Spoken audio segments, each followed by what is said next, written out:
Yes, people, we are back live. We are back live on the Sarcasm City TV YouTube for another edition of the ManDem United podcast, the podcast dedicated to all things Manchester United. So please keep all of your comments, all of your questions, Manchester United related. Please, people, also make sure you hit the like button on the video, whether you're watching this live right now or watching this back. Big up to you if you're listening on one of the audio platforms as well. Make sure you share this across all the socials as well, whether you're watching this live or watching this back. Please share across all social media apps you are active on. And on top of those two things, subscribe to the channel Sarcasm City TV as well. It is road to 8,000 subscribers. So subscribe, hit that notification bell. It's the Friday edition. So I've got my Don Eddie in the building as well. And special guest, we got the young G, Nero, also in the building as well. We'll start with you, Nero. What are you telling me, man? You good? Yo, your audio's off, fam. Your audio sounding low still. Yo, if you got the yeah, go on, say something.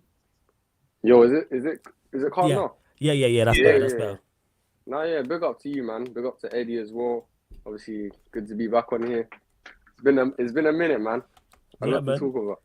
Yeah, there is a lot to talk about. I just didn't want to depress you with the stuff that was going on. You know what I'm saying? So if I don't shout you, that's what it is, innit? I don't want you, like, you know what I'm saying, talking about the misery type of thing. But obviously, I always get you on. You already know what time it is. And of course, Eddie in the building as well. What are you telling me, Eddie? You good? I'm good, fan base showing their ass out in broad daylight again. But, that's why we here to kind of give you the balance, Let them jokers do what they gonna do. We here to give y'all that real. So shout out youngest in charge, Nero. Hey, yeah, we getting it going, man. You know what? We'll start there because you just said the fan base showing their ass as usual. So go further with that. What do you mean by that? I didn't heard it all, dog.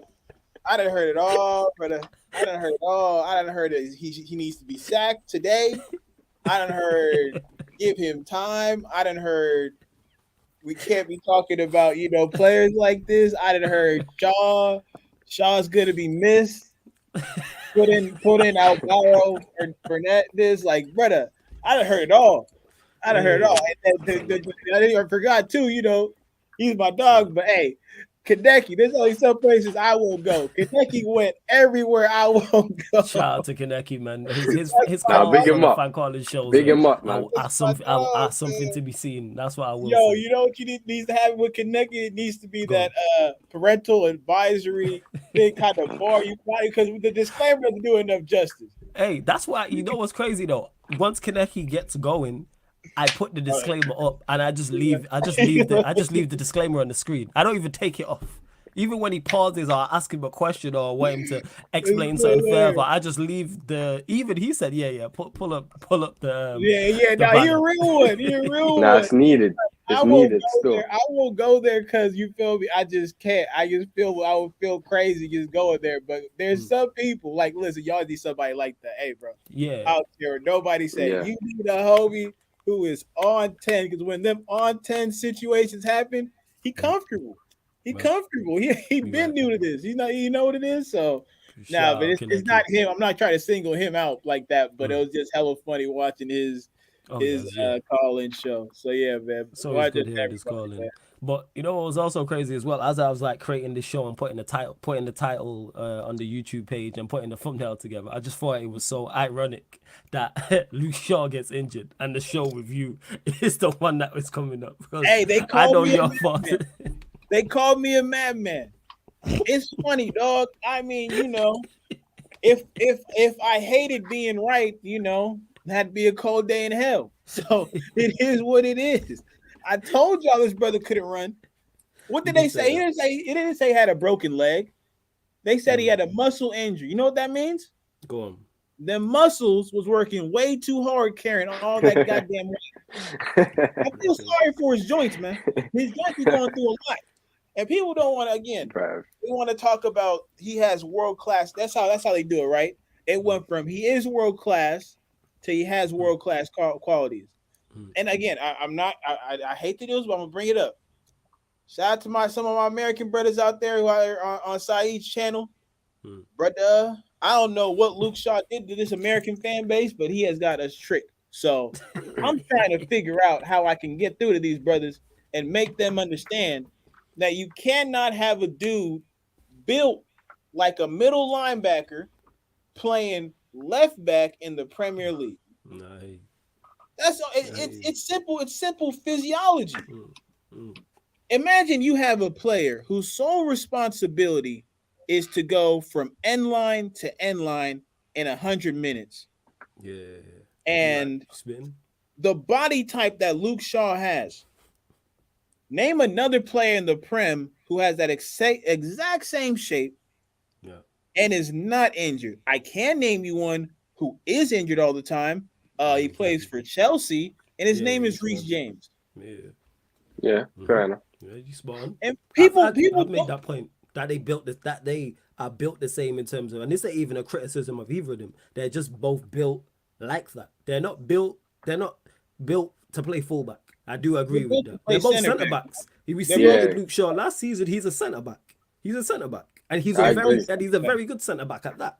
I think he's a very good centre back. I have no issues with him at centre back. But carry on, Eddie. It's a joke. It's literally a joke. I'm watching this dude I'm watching these. Shout out to Samson. Samson saw what I was talking about. They were smoking some strong. That hashisha, that big dip. You know what I'm talking about? Like, we cannot stand for this as a club. I'm getting to that point. Like, we might need to protest him specifically. It might need to go the Glazers, and then I need a Shaw protest. I need a Shaw protest. Yeah. Now we need a Bruno one. We need a Bruno one. Bruno, hey, that's gonna be a bit difficult. We can get, that's gonna be hard. We can get Shaw though for real. If it was protest for every player that is not good enough for this club, we would not go home. We'd be outside the stadium all year long. You know what I'm saying? Every single day. Like, if you really wanted to like talk about some of these players. What are you saying there, though? Because that is the actual Eddie is obviously kind of answered the question in typical Eddie fashion. But Luke Shaw is injured. Malacia is also currently injured. What for you is the solution at left back in your opinion? And what's your thoughts on Luke Shaw's injury as well? Yo, again, you're breaking up.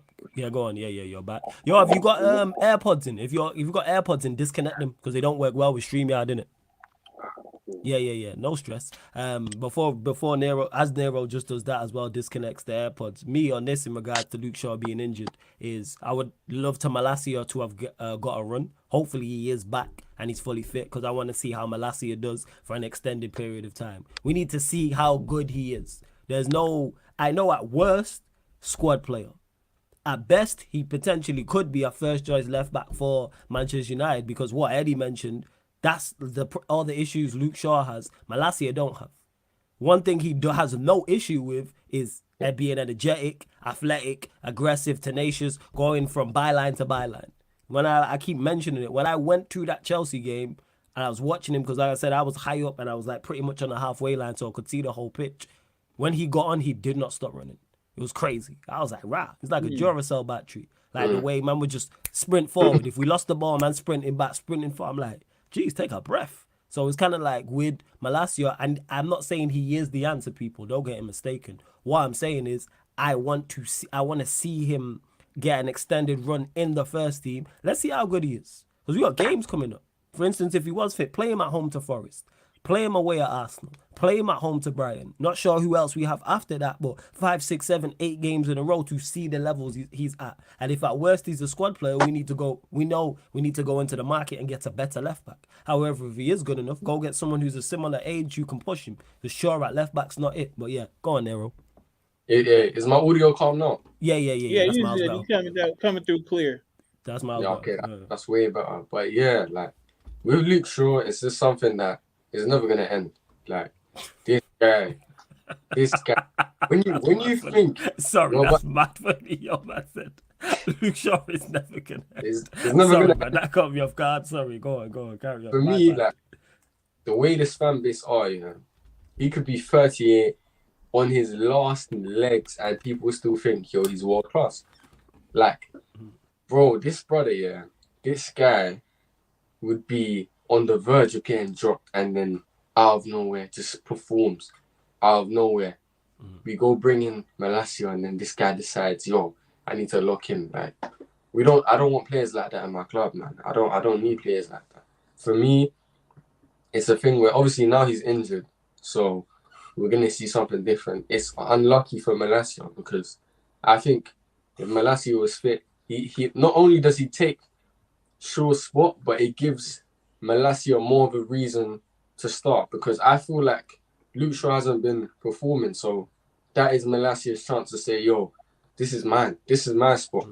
Because, you know, he's been here for a year, but in the bigger games, I prefer Malacia. I think he offers more in a game where we are constantly having to defend. He's more tenacious, defensively aware, like you said. With Luke Shaw, yeah, I don't really know what I'm getting from him. Like defensively, I wouldn't say he's great one-on-one. And for me, with the way I see him, he plays more like a centre back. So 1v1, he's not meant to be that great. But you know, the way he defends, he's always backing up into our box. And then, remember when Saka scored? When he just kept backing off, and then you talk about the away game at the Emirates. Yeah, I know what you're talking about. So for me, the solution, I want to see Dalot play left back if Malacia isn't fit. I was thinking about Lissandro there, but I would rather see Dalot there because if I'm not mistaken, last time we played Nottingham Forest, Dalot was the left back. Yeah, he scored in the away game. And he scored, and he played really well. So I know he's capable, and I want to see Dalot play because he's one of my favorite players, more favorite players in this team. But not even just favorite, like I rate him because when he plays, he adds something. He adds something that we don't have. He gives us more security or like on the ball. You know, we're able to progress more as a team.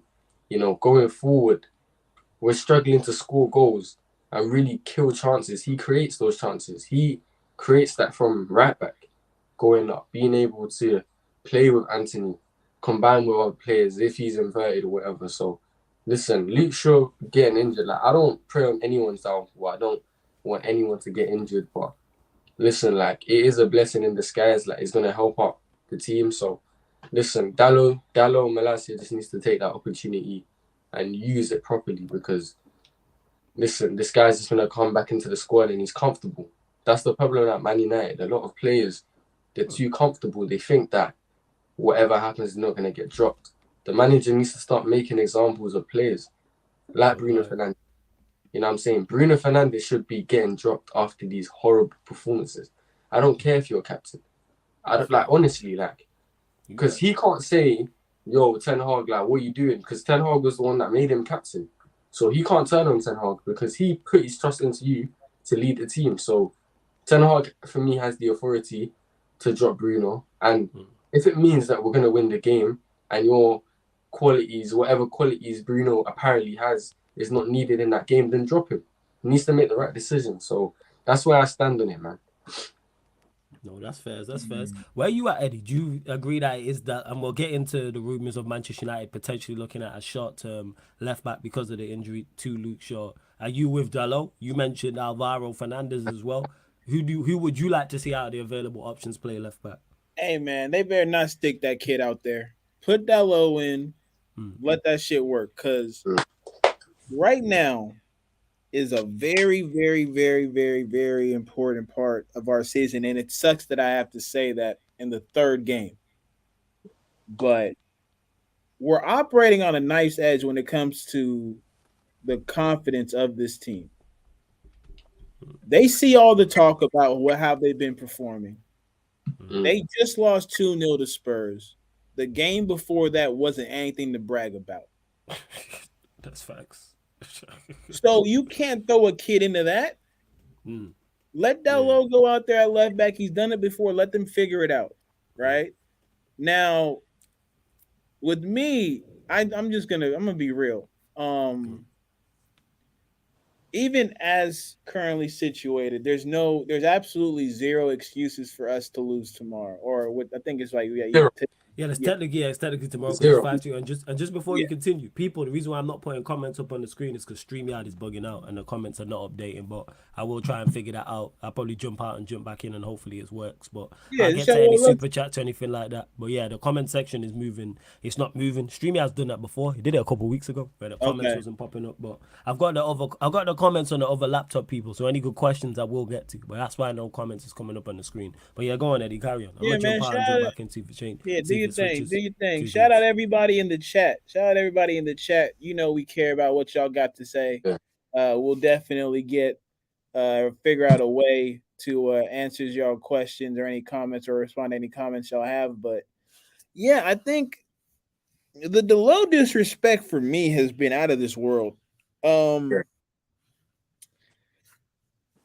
put Luke Shaw ahead of Delo has to be like a club idea, a board idea. Because I don't think you can honestly watch these games and think that Luke Shaw provides you anything that Delo doesn't. For me, I'm looking at it and I think he's actually the longest tenured United player at the club. Yeah, he is. Yeah, he is. What does he have to show for it? Nothing. There are left backs in this league playing on less teams that I would take Lamptey over him. I would take who's another one? Let me think. I think Southampton had it when I was looking at. I think it's Janempo or something like that. I'd take him over him. Walker Peters. Walker Peters. Yeah, absolutely. Yeah. Him. Estupiñán from Brighton. You name it. Fuck, I'd even take Ashley Young over him. Hey, Ashley Young can defend. He can defend. He can run. He can run. He can defend. He can run. He can run. Think about this, yo. And it was if you go look at the first goal against Tottenham that we conceded. Yeah. Watch how much effort Shaw is putting in to get back into the middle of the action. The man beats Garnacho down the wing. I forget who it was. Yeah, I forget who it was still. But yeah, he shouldn't be Garnacho out there. They should have doubled up. Right? But then here's the worst part. Once he passes by Garnacho, okay, you expect your fullback to be there to provide the support to cut off the because he went directly into the box. And when you take your chances, sometimes you miss, sometimes you don't. That was one of them chances that they made. They took, and again, it was a deflection, and it was kind of a boogie goal. But if you just put the ball into activity, that can happen. And Jesse Shaw's out of position all the time because he drives the ball forward using all of his energy, then doesn't have the adequate amount of energy to sprint his big ass all the way back. It's been the situation for months. I at least see it every season. I see it multiple times. But you know what? Flawless. You know what? He plays a beautiful cross. And the annoying part is when he does indeed overlap and he gets into those type of situations, more often than not, he does pick out the right pass and it is of quality. That's the annoying part. It's just the lack of application. But go on, carry it. I just can't deal with him. I can't deal with him, bro. I can't. Right. I like you and I have the back and forth about sauce and athleticism, you know what I'm saying? But we came to the understanding that you need the middle ground. Yes, 100%. Right? You need a mix of both. 100%. I agree with that. Yes. He is barely, let me tell you this again, he is barely checking the boxes of both of those. Barely. I don't think he does. No. I think he's technically decent, but that's it. Decent, that's it, right? Nothing special. Yeah, he's nothing like, whoa. You never think Luke Shaw, you think, yeah, he's technically he's not putting together the silky moves to get by a man. Yeah. Can somebody in the chat put how many assists this guy has in his 10 years being at United? I think it's like something like 8 or something. 10 years. Yeah, 8 something low. And you know what's crazy is a couple of them might be set pieces. It might not even be open. You know what's worse? We killed Paul Labille Pogba while he was our top goal scorer and assister in the same season. And I'll always bring up Pogba because that's the one trump card that I have on all you folks. Yeah. That's the one. I have that over all you folks. You guys killed that man even when he played well. This brother over here can get away with murder. And you'll say, oh, well, you know what? Hey, it wasn't really his knife. I mean, he might have used the knife, but at least he tried. Like, what are you talking about? You people sound foolish. Are you right? That's what I'm saying, bro. We showing our whole ass right now. Is he better than Tierney that just with the Sociedad? No, I don't think he is. I think him and Tierney have the same issues in terms of injuries. But I do like when I've watched Tierney play, I do rate him still. Okay, so let's take the injuries out at full capacity. At full capacity, both healthy. Who would you take? Yeah, Tierney. I'm just tired of what's it called? I'm tired of Shaw. Tired of him. Tired of him. The standards are not in the gutter. The gutter is too kind. The standards are in the sewer. They're in the sewer. You know what the difference is between the gutter and the sewer, people? The gutter is the filter. The sewer gets all that trash up in there. And now I got shout out my dog Jacob. Like I want Regulon when I just seen him get worked by a 16-year-old. These jokes only fly if you have a left back that ain't fit out to really be that guy. Did Regulon get moved to? All right, okay. I didn't know that. Nah, because he was supposed to go to Sociedad, but then they said, yeah, well, we can do better. Oh, and they went and got Tierney. And they went and got Tierney, yep. Yeah, Tierney is just looking like I thought Tierney was meant to go to Newcastle. Yeah, but they were talked about that too. Yeah. They talked about that too. But they went and got the guy from Chelsea, Hall. Hall. Yeah, Hall. They went and got Lewis Hall. Yeah. That's what they did. They went and got Lewis Hall. They did. I might take Cucurella over him. Now I think about it. Jeez. Well, can he run though? I ain't watched him too much. Nah, he can run. He can run. That's how bad it is that left backs we don't rate, we're saying, yeah, like him over Shaw. That's how bad it's gotten. I'm just awkward. His name on the team sheet. Like, I'll end it on this. From my part. So good. It's clockwork, people. Plays well when the contract is up. Contract gets signed. Next thing you know, back to Call of Duty for a couple months. Then I'll come back and play football when I decide to. It is what it is, man. It is what it is. Yeah, in regards to Luke Shaw, this is not a surprise. This is not a shock horror. Like, you know, like for those that are like use Facebook, you know, like you get memories that pop up on a daily basis from like last year, 2, 3, 4, 5 years ago. And recently I checked the memories and it popped up, and I think it was either 2016 or 2017, and it was in regards to Luke Shaw. And it was something he had said in an interview about, I need to step up. I'm paraphrasing. I need to step up. You need to see the best of me. Bear in mind, this is 2016, 2017, and we're still having the same questions about, well, some people are still having the same questions about Luke Shaw. My question to them is, why? We know what Luke Shaw is. We know the level of Luke Shaw. You know how we know the level of Luke Shaw? Because he's been here 8 years, 9 years. We have more than enough evidence to see the level he's at. It's not like he's new and we're unsure. Like when I'm talking about Malacia, who's been here a season, it's not like a Hoyland who's about to like, all right, let's wait and see, because there's evidence. There's more than enough evidence to show you the level of Luke Shaw. He's been here 8, 9 years. Has he ever had a great season for us? And when I say great, has he ever had a season that is like, you go, yeah, he's 8, 9, 10 out of 10? Nah, he's only had purple patches. That's the type of player he is. He's a purple patch player. 3-4 months doesn't mean he's good for the whole season. That's literally who Shaw is. Plays good for 2 months, then stops playing good for 8, but covers it up by little glimpses of good performances here and there. But at the end of the day, he gets away with it, man. Gets away with it. If he does so, like, I don't get why. So my question to people have still having belief in him and still, can we get the boot? Why? Why can't we just accept he's not that good? Why is that Move so on. difficult for people to comprehend? Like you said, move on. It's like being in a relationship with someone who ain't shit and thinking they gonna change. But yet they've not been shit for 8, 9, 10 years. And all of a sudden you think they're gonna get to the 11th year and all of a sudden they're magically gonna change. No, this person is just a piece of you shit. got the magic wand. That's just you it. Yeah, like just understand. Don't try and repaint people. I say this all the time. Forget football. I say this about real life. When somebody shows you who they are, believe them. I do. Yeah. Soon as somebody shows me who they are, and this is real life away from football, I believe them. And then let's bring this back to football. When someone shows me the level they are as a footballer, I believe them.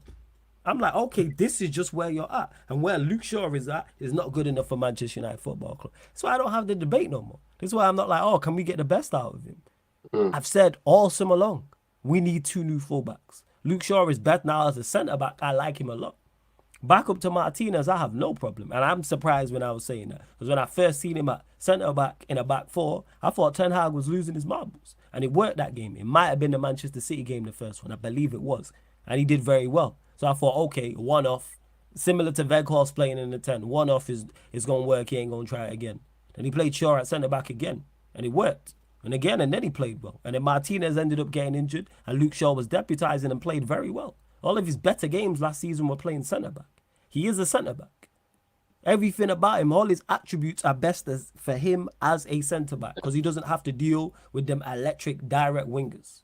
Plus, you got a little bit more support as well. You're dealing with players who are quick, but not as quick as a Saka, a Mo Salah, for example. You're playing against the quickest players on the pitch more often than not when you're playing at left back. If you're playing fullback in the Premier League, you're playing against the quickest players on the pitch. Probably the most direct. Doesn't matter if you're playing the worst team in the league or you're playing the best team in the league.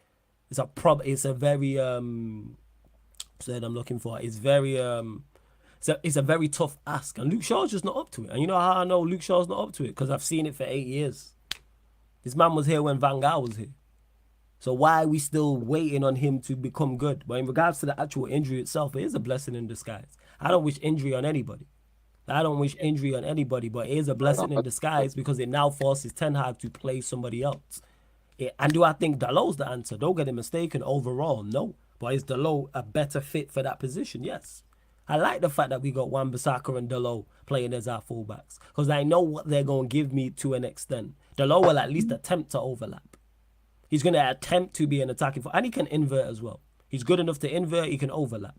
He can defend competently. Again, people, I'm not saying Dalot's the answer. In an ideal world, I would go and get 2 new fullbacks. This is me who said I wouldn't have given Dalot a new contract. I would have sold him and went and signed a right back. I would have shifted Luke Shaw to left back and went and signed a left back in an ideal world because our fullbacks are not good enough. But we have to deal with what we have to deal with. And Ten Hag, with this injury to Luke Shaw, the injury to Mason Mount, which we'll get Nero's thoughts on as well shortly, is going to could help us. Because now Ten Hag is forced to try something else. Rather than this, that's not working. It was never the answer. Like Luke Shaw at left back in 2023, we've seen it. Mason Mount in central midfield, we've seen it. Not at Manchester United, but we've seen it. He's had one good season at Chelsea. And we went and signed him off that. Before we continue though, over 60 of you lot in the building. We're only at 35 likes. Like check 1212. Let's get us up to 50 likes, people. Make sure you subscribe to the channel Sarcasm City TV. Subscribe to the Young G Nero's channel as well. The link is in the title. Nero Knows Ball. You click the link, opens up a whole new tab, and then that way you can just subscribe to his channel and find all of his socials. And to Sue right here, I just wanted to get to this and start this, even though StreamYard wasn't working. This is one of the ones that popped up. He said, Bruno is our best chance creator. I'm just saying. Here's the thing with that. I don't even necessarily disagree with you, but that's the problem. That's the problem. The reason why we score 58 goals a season, the reason why we struggle to create chances in a lot of games like Wolves is because he is our best creator. Bruno being your talisman is getting you nowhere. You know how I know this? Because every time he's been our talisman, we haven't done anything. We had a successful season last season, and it wasn't based off him. Rashford was better. Casemiro was better. Martinez was better. Varane was better. So he weren't even top 4. That tells you all you need to know. And as we improve and level up, he'll fall further and further and further down the pecking order. He's not that guy. You know how I know this? very similar to Luke Shaw. We've watched him. How much more evidence do you need to see? Yes, you can improve, but you're not going to jump. You ain't going to go from good footballer to absolute world class. He's not Now going you to could go from top class to world class. So yes, this is indeed the problem. Yeah, go on, Nero. What's he gonna do? What is he gonna just download technical ability? You can't do that. Bro, we can't do it, bro. Man said, is he gonna download? You don't get the update. You don't get the update, Nero. You don't get the update. You don't have to reboot the system. You get the update though. Man said he gonna download technical ability. You know. Like, listen, this guy is flip. I don't want to get this demonetized in it, but this brother, I'm not gonna argue with anyone about this guy. If you can't see that he isn't good enough, why should I be debating with you? Mm-hmm. No point. Save your peace. Save your peace. No That's what point. I say. There is no point. I've had so many arguments about this guy. The day that this guy just leaves, not even comes out of the starting 11, leaves. The day he leaves the door of Old Trafford or Carrington, I will celebrate. I'm gonna do the most. We might even get a watch party, a stream. I might do a Mazzoline, bro. Tired of this guy, bro. Trash baller, bro. Yeah, yeah, that's all it is. I'm not even disputing it. All right, Bruno's our best chance creator, and that's why our attack sucks. Not only on him. Think about this. But you know what's crazy? You just flawless. You just put it so perfect. You just put it so perfect, right? Our attack sucks, man. We out here scoring 58 goals in the league season. Your man's is a big reason why.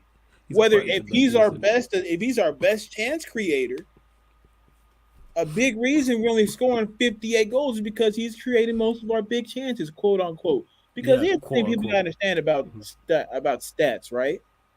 Y'all have to understand they can be manipulated. Thanks. They can be manipulated. Yeah. And this isn't even these aren't stats that have been here from the test of time. What is a big chance? What actually is a big chance? And that's it. That's the crazy part. Sorry to cut you off, Eddie. They said we created 6 big chances in our first 2 games. I completely disagree with that. And that's why I don't like the big chance thing. Because some of them chances to me are not big chances. The Casemiro header was classed as a big chance, I believe. To me, that's not a big chance. That's not an easy chance whatsoever. The Rashford one, not the one against Spurs, because I think he should have scored that. The one against Wolves. That's a tight angle. I don't think chipping the keeper from that tight of an angle is a big chance. What was the other one? Anthony when he hit the post. That's not a big chance. You know what a big chance is? Varane's that he scored. Bruno's that he missed. Exactly. Bruno that that's he missed. That's a big chance. Bruno missed. That's a big chance. That's a big chance. Yeah. That's a big chance. And again, brother, I think it's I don't want to get your name right. Johnny Hill, make sure you hit the like. Keep on commenting in the chat. If you want to defend that, brother, go ahead. I'm not arguing with you. I know what I see. And man said our attack, and again, just to clarify, he says our attack doesn't suck because of Bruno. No, it's not solely on him. People keep doing this. I didn't solely blame him. I said he's a part of it, which he is. A big part of it. He's a part of it. So therefore, he's taking a proportion of the blame. Because if the attack was successful and we scored 100 goals in the Premier League season with this same attack, or the one last season, he's getting praised. So therefore, I'm just critiquing right now. That's all it is. Is it just him? No. Is he our worst attacker? No. But I'm not doing player X is worse than player Y when both player X and Y aren't good enough for Manchester United Football Club. I'm done doing that. I'm done comparing terrible to terrible. I'm done comparing, you know what I'm saying, 2 cheeks of the same ass. I'm done with it. It's like Bruno when people say, Bruno's better than Mount or Mount's better than Bruno. Both not good enough. Cool story. Couldn't care less. Couldn't care less. Even when we was shout out to Ransom, he was on the stream and Saeed was there and Ty was there and they were talking Anthony and Garnacho. Neither should be starting right now. So you can go do a further deep dive into that, but to me Garnacho shouldn't be starting, and I said that. That's why I'm glad he didn't get the number 7 shirt. I didn't want him to. Anthony, we know, has to pattern up. Oh yeah, man, people still, after them 2 performances, people still gonna defend Bruno, so here we are. Same way people still defend Luke Shaw. And it is what it is. It is what it is. So like I'm gonna tell you this right now. Before you go, just quickly, just 1 second, Eddie, because Jesse said, "Wait, flawless. That Cass header ain't a big chance." That's what it was classed as a big chance, though. That's classed as a big chance, and I personally don't think it was. But we move. Yeah, go on, Eddie. Sorry. Again, there's you know what? Shout out to everybody who has standards in that and different standards, but I have non-negotiables. Yeah, first. If I have more faith in you kicking a ball and hitting the unfortunate person in the third row who doesn't see it coming, than I do have in you connecting a pass to the winger, that's a problem. I don't trust Bruno on the ball. I trust him, to make the right decisions. I trust him to give a fan a souvenir. That's it. Now, you can see differently. That's fine. Blessings upon blessings to you. I'm standing on mine with that, bro. I will, again, I think, Nero, I'm with you, bro. The moment he leaves the club, whether that's next year, 5 years from now, who knows? Or you know what? I'll even take him coming off the bench. I'll even take that's the little victories. I never disrespect the progress of a baby step. Shout out to Kendrick Lamar. You tell me that he is on the bench to start out a game and he's fully fit, I will take that and run with it gladly. You tell me he's suspended for a match, I will take that and run with it gladly. The only time we did that, I think we were without Bruno in the Sevilla match, but that was a shit show from everybody. Yeah. I need to run a game. That's what I don't like as well. Because I said I want to see us without Bruno for an extended period of time. We didn't see him in that not game. Just one game. We played poorly, and people are like, see, we're so much worse without Bruno. Don't give it one game, because if we would have slapped Sevilla 4-0, and I jump on here and say, hey, we're so much better without Bruno, people would say it's one game again. Over the top. People going over the top. I do personally, again, people, want to see us without Bruno for an extended period of time, not even saying it's better, just to see. Because one thing about him, he don't get injured. They already showed up. He said he was on the bench before and we were absolute trash and everyone was calling for him to be getting I didn't even see that. You see what I'm saying? I didn't even see clockwork, that. Bro. Like clockwork. Like it's like clockwork, family. Nah. It's like the sun rising, Eddie. It's like the sun rising. Exactly. You know what it is, yeah? You know what it is? With this Bruno guy, yeah, like I was deep in this the other day, yeah. When we talk about performances, like carry, because he's the captain now. So I'm gonna hold him to captain standards. You are the captain now. That's facts. Yeah, no. To my with the parties and all of that, yeah. But bro, you are the captain, bro. Like you are the captain, innit, bro? Even before that, yeah. When was like a time where Bruno, like we were in the slums and this guy just bang, he just rolls, single-handedly just. Yo, it was all him. He saved us. It was Bruno's day. Tell me a Bruno performance. I'll be waiting here.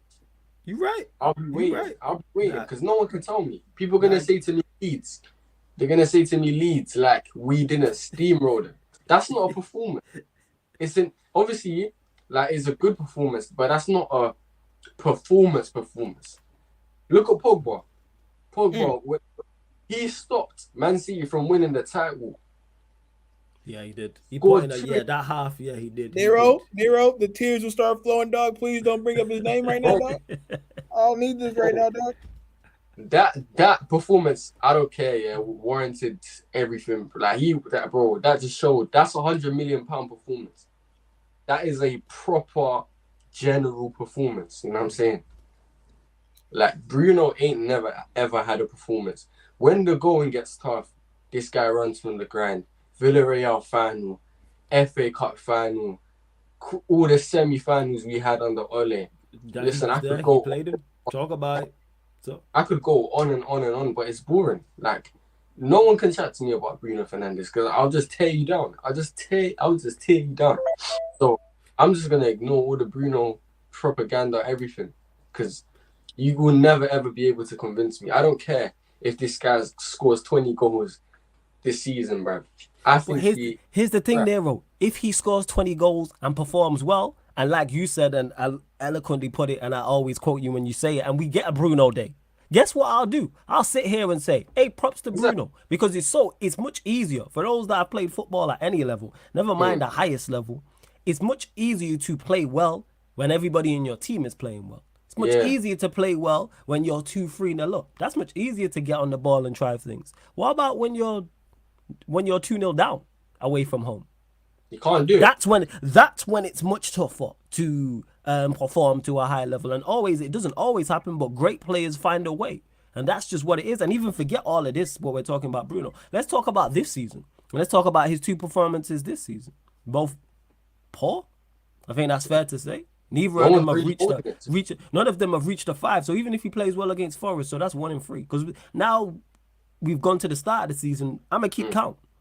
Not just on him, but just on everyone, like good performance, bad performance, etc. I'm keeping count on everybody. Yeah. So Bruno gets praised. All right, so he's 0-2 right now, people. If we're calling him world class, we're calling him elite, we're calling him top class, let's hold him to world class standards. Let's hold him to top class standards. Let's hold him to elite standards. But that's what I'm saying is that's what we're now going to do. I agree with you, Nero. I don't think he is, but I'm talking to people who back him in the chat. I'm holding him to the standards you lot hold him to. So currently he's 0-2. Because he hasn't put in an average performance over a 90-minute period yet. Yes, we're 2 games in. But he's 0-2 currently. So off this season is not off to a great start. Now, he could play well against Forest. I was going to say tomorrow. Depending on where you're at today in the UK time. Tomorrow, if you're in another time zone like Eddie. If he plays well, tomorrow I'll praise him. You know what I'm saying? And say, hey, props to Bruno today. Played very well against Nottingham Forest. Then it's on to the next one. My biggest issue with him all the time is consistency. I say this. You can't play 8 out of 10, 8 out of 10, then your next game's a 5 out of 10, then the next game's a 3 out of 10, then you're a 6, then you're a 4, then you're a 7, then you're Especially a 9. As a captain, you can't do that. You can never ever get away with it. And that's why I never understood why he was the captain. He should have given it to Varane.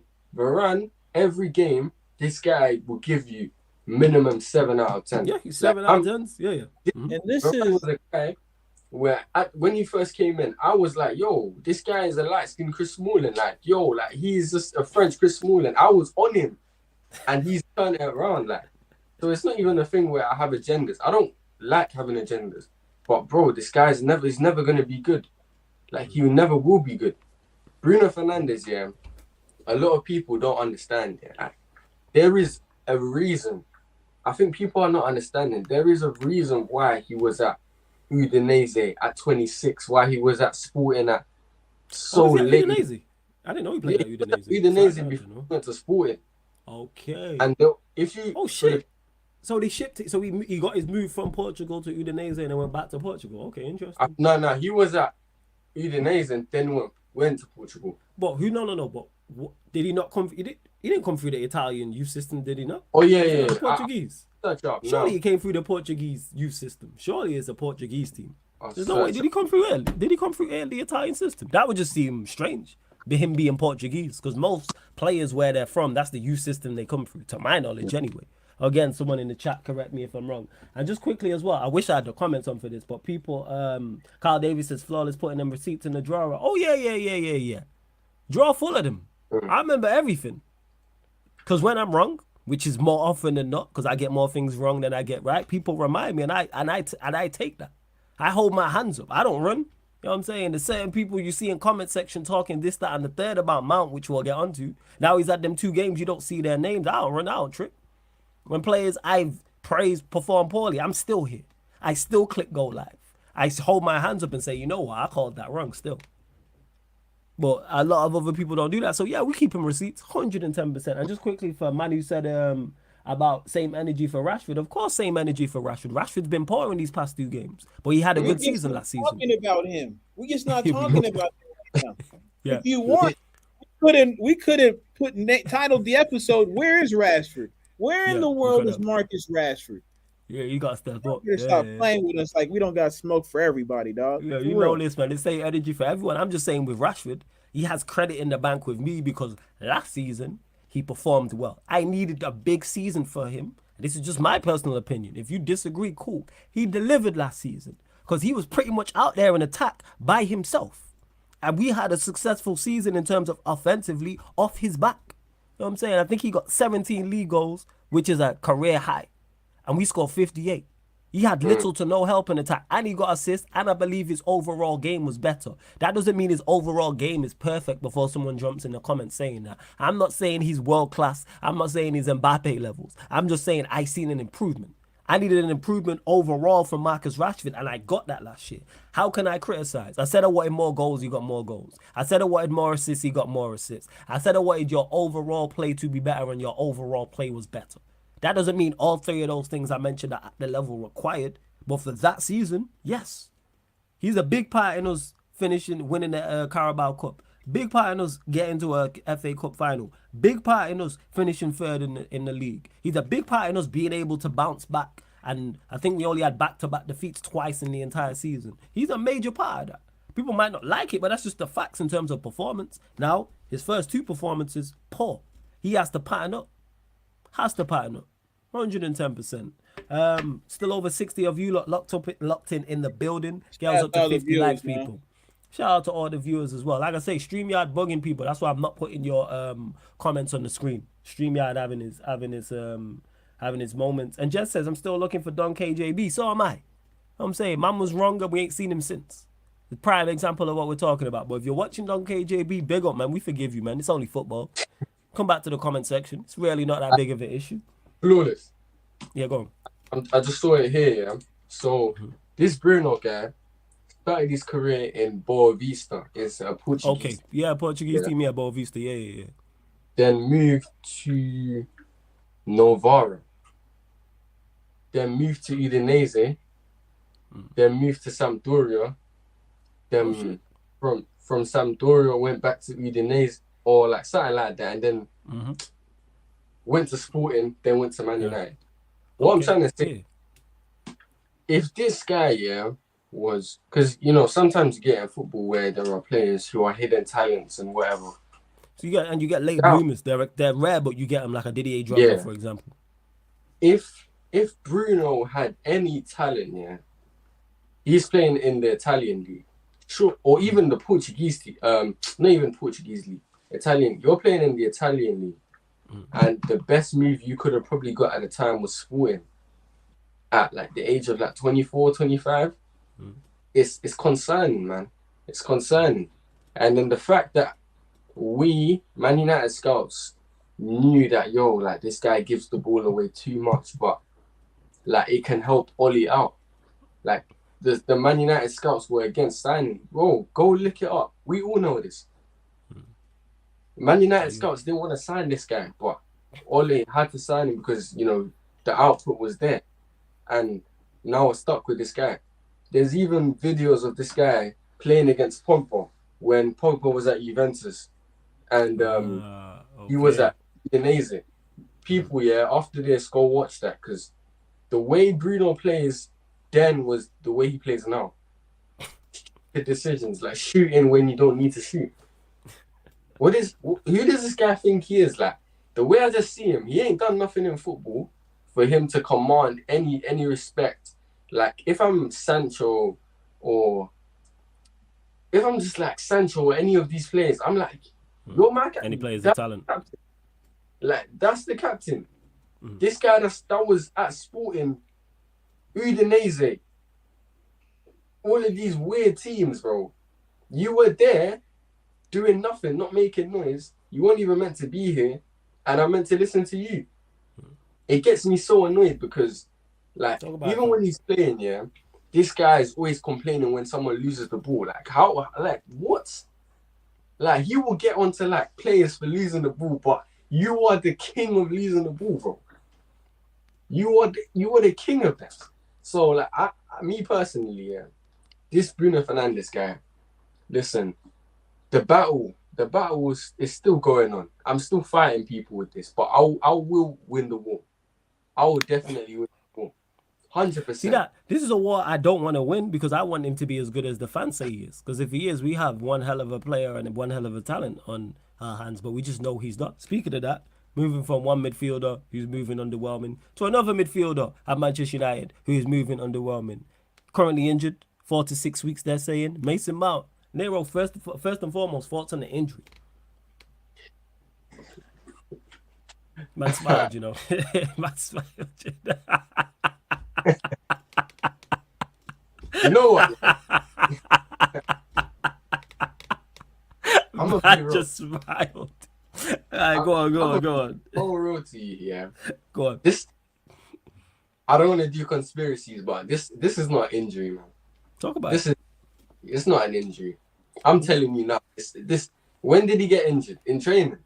They said it was the Spurs game, hamstring. They said it was the Spurs game. That's what they said. Absolute lies. Absolute lies. I said That's lies. not I said that lies. That He's- lies. That lies. You know what he's doing, yeah? He's running from the ground. He's absolutely, he can't take it. I'm looking into he can't take it. He can't take it. Like, I saw him come off the bench and just sitting down and really realize it hit him. He was like, yeah, I'm not good enough. I know he was thinking. Oh, you think he thought that when he got taken off at Spurs and he was he was on the bench? Yeah, that's He was. Ah, jeez, what a deep assessment. Go on, carry on. Have you not seen the video of him coming off and then he's I've seen it. Yeah. I've not seen the video. I've seen the picture. I didn't see the actual video. I only seen it live, like on TV, and then I've seen it obviously afterwards as well. But I only seen the picture afterwards. But carry on. I get the point you're making. He did look very glum. That's the face of a guy who knows he is not meant to be here. He's not even here, but he's just not it. He's just not it. He's not injured. Bro, this guy's not injured, man. I don't buy it, bro. He's not injured. I think what's happening is that him and Ten Hag have come to a consensus that I'm not playing well, and I need it to look good on my side. I need to be able to drop you, but I don't want to make you look bad because I've signed you. I've done the most for you. So what I'm going to do is I'm going to say you're injured for 4 to 6 weeks. You know, we're going to bring in maybe I'm going to use this as a way to get another midfielder in, you know, and then we'll see how he plays. If he plays well, you know what I'm saying? And then if he doesn't play well, we'll use this to say, oh, we need Mount back to create the first. This ain't an injury. I'm telling you now, flawless Eddie. This isn't. It's not injury. It's not The injury. crazy part is, as Nero was going off there, that was a beautiful monologue. That was straight face, like, you know, my man, everything. I'm laughing because it's funny. But what you're saying is true. What killed me was the smile at the like, brother, do something we didn't know. I'm with it though, dear. I'm with it because you know what it is, bro. To his point. Yeah, Eddie, your fault on it as well in regards to the injury. Yeah, because you've not spoken it in depth. Yeah, go on. Because here's the thing. You remember we talked, I think it was last week we talked about it. It's like, he named one brother the captain and the other brother are pretty much marquee signing. They're not getting dropped easy. Like, they'll have to put in some stinkers for him to look at it and be like, I made a mistake. Yeah. And the only thing that could have happened to say was from that situation happened. You know, what I will say is, hey, Mason Mount, take your time. There's no need to rush. If you just want to make it, you know, a whole kind of year-round, you know, rehabilitation, man, you don't play for us for a whole year. I'm with that too. Just make sure you're okay, man. You got a long career ahead of you. There's no need for you to rush back. No need for you to rush back. Yeah, don't kick ball. Be with the family. Enjoy your time. You know, don't rush back. And it forces him to make the proper adjustments that we've been screaming for. And that's why, again, I can't be mad at it. Like, it is what it is. I can't be disappointed in it because what are we missing? 14 touches? Y'all make it sound like we missing much. What are we missing? 14 touches? We are missing nothing, you know. He does nothing. We ain't missing nothing. Y'all need somebody to run around and get the other kids. Go get one of them kids to run around. Y'all imagine. We out here talking about athletes and running around. I don't even rate Hannibal that much, yeah, but what? Listen, you can't get any worse. You might as well just play Hannibal. Because at least if the manager wants players to press, even like this thing, Mount is a proper off-the-ball player he can press, yeah. I didn't really see him pressing like that. This off-the-ball stuff, yeah, like... He has underwhelmed me with the off-the-ball stuff, I'm not going to lie. I've been disappointed with him off the ball. I want him to be a rash on these guys, bro. I hate this guy on me. Like. Honestly, gotta shoot, bro. It's how you follows. Yeah, go on. Brother, We're talking about midfielders. If anybody is supposed to have the most sauce on the pitch, it's the wingers, it's the midfielders. If you're an 8, I'll give you some wiggle room to just be technically sound and be a dog at the same time, like a Valverde.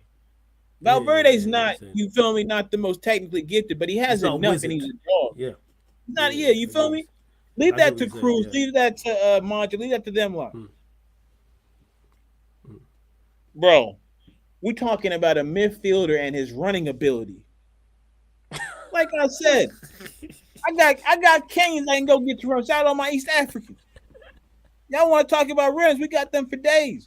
We just go get some runners in it. Yeah. I go get my cousin. My cousin probably running right now as we speak.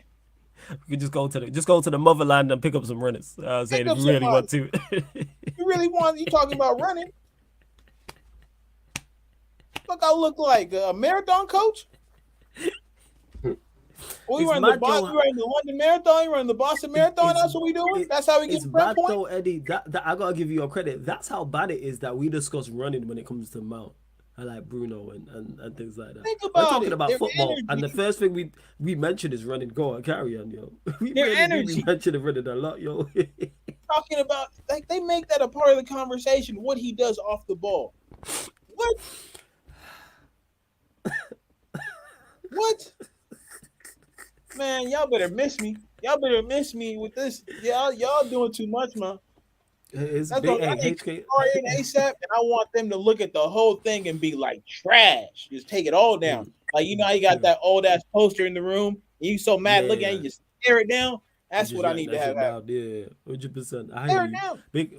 Big up HKM for the super chat as well. Says Mason Mount ain't injured. Guys just realized he's bad and begged Ten Hag to bench him. Big up for the super chat first and foremost. Someone did say in the chat, StreamYard's moving like Mason Mount. Yeah, people. The reason why I'm not putting your comments up on the screen because StreamYard is bugging out and it's done it before. For those that was on the show a couple weeks ago, it happened. So I'm having to click over on my other laptop and go to the StreamYard to get any super chats up. But HKM first and foremost, big up for the super chat. Secondly, I don't think Mason Mount begged Ten Hag to bench him. I think Ten Hag said this is the best decision. That's what I think, and I think it is the correct decision. If they faked an injury, I give them credit. This is like the Mike Dean situation. For those that don't know, obviously you all know in the chat as well better than I do. Mike Dean said he purposely didn't call a blatant foul on VAR because he didn't want to give Anthony Taylor his grief. Any grief. Say again? What does it even mean? So you know what it was? You know the hair pull? Remember when the Spurs-Chelsea game and somebody pulled Cucurella's hair and they didn't give it on VAR? It was Anthony Taylor. So he said he didn't call that call as a foul because he didn't want Anthony Taylor to be under any scrutiny. And you know what I said about that? As bad as that is from a refereeing standpoint, that's a true brethren. You know what I'm saying? And that. You are a real brethren. The fact that you didn't want to cause your brethren any issue, so you put your refereeing integrity at risk and made a blatant wrong call to save your we've all done that at workplaces. I've done stuff to cover up for brethren. We've all done that. When we work them bullshit jobs we don't care about, we've all done that shit. I've had brethren do it for me too. I'll say, how long was he on break? Yeah, man, it was only an hour. I know full well, man, it was an hour and 40 minutes. I know full well, man, was an hour and 40 minutes. Full well, he was an hour and 40 minutes. But the boss asked, was he out? Yeah, he's an hour. I'm saying. How's he been on the phone? Great. Knowing he sat next to me and not called nobody. You know what I'm saying? And that. But yeah, man, he's been decent on the phone still. Yeah, he's good. Of course. So that's that. I say all that to say this in regards to the Mason Mount thing. It's sensible on everybody's part. Him being injured, I don't really believe he's injured. I'm not going to lie. I don't think he's injured I don't think he's injured. I think for Ten Hag, it's the best because it saves him either having to drop his captain or drop his marquee signing. Saves Mason Mount being dropped and looking even worse than he already does. And that's the smart. And it also helps the team out overall because we're going to be a more balanced midfield. Whether it's Eriksen, whether it's McTominay, whether it's Donny van der Beek, whether you rate those players above Mason Mount is not what I'm talking about. It's simply because of balance. Either one of those three add more balance to the midfield. So that automatically means we're going to look better. Again, people, we're not going to be on no high level. We're not going to be exceptional, but it's just going to be better. Probably look similar to last year. That's why I would throw Ericsson in there anyway, but I'll probably play McTominay. But it's going to look better. Casemiro's not going to be out there by himself. I'll say all that to say this. So, yeah, I don't think Mount begged to. I think Ten Hag did it. But, yeah. What are you saying about that, though, Nero? Nero's going to go back to Eddie. Eddie, what are you saying about in regards to the injury? Do you think it's one of those where Ten Hag just sat him down, or do you think it's Mount, or do you think he's genuinely injured? I think it could be a little bit of both. I think the lack of understanding when one was to press and when one wasn't, I think that can't be, found overnight. Because it seems more like it was a habit, right, of him just being that type of player all his life that led him to act in these kinds of ways when he's on the pitch. Again, I can't sit here and act like I didn't see that brother Basuma toss him down like I do my little cousin when we in the crib playing soft football. You know what soft football is, bro? Soft football is we got like a soft football in the crib, right? In the house. Okay. American football.